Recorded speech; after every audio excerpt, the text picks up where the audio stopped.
జై శ్రీరామ్, జై గోమాత.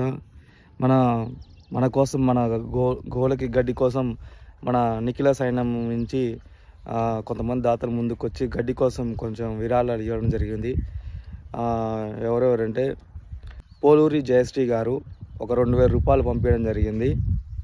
అభిషేక్ చౌదరి గారు 2000 రూపాయలు పంపించడం జరిగింది.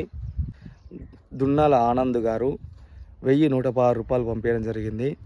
దుద్దట్టి పృథ్వీనాయుడు గారు 1000 రూపాయలు పంపించడం జరిగింది. శరత్ చంద్ర గారు 516 రూపాయలు పంపించడం జరిగింది.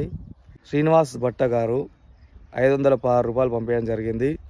పవన్ శేషసాయి గారు 500 రూపాయలు పంపించడం జరిగింది. ప్రియాంక కునిశెట్టి గారు 116 రూపాయలు పంపించడం జరిగింది. అలానే భట్టాచార్య గారు రోజుకి 108 రూపాయలు మనకు అకౌంట్లో వేయడం జరుగుతుంది. అలానే మన కోసం చిరంజీవి శాలిని గారు ప్రతి నెల 516 రూపాయలు వేస్తా అని చెప్పారు. ప్రతి అమావాస్యకి గోమాతల కోసం సాయం చేసిన నిఖిలసైన భక్తులు ప్రతి ఒక్కరికి గోమాత ఆశీస్సులు ఎల్లప్పుడూ ఉంటాయని కోరుకుంటున్నాను. అలానే ఇప్పుడు గడ్డి సమయం అయింది. ఇంకా గడ్డి కోసం పోయినసారి ఒక 30 ట్రాక్టర్లు తీసుకొచ్చినాం. ఈసారి ఇంకా తీసుకురావాలి గడ్డి. దయచేసి ఇంకా ఎవరైనా కొంచెం ముందుకు వచ్చి గోమాతల కోసం గడ్డి కోసం కొంచెం సాయం చేస్తారని నేను కోరుకుంటున్నాను. ఎందుకంటే మీరు చేసే సాయంతో ఈ గోమాతలన్నీ ప్రతి ఒక్కటి మీ సాయంతో బతుకుతాయి ఈ గోమాతలు.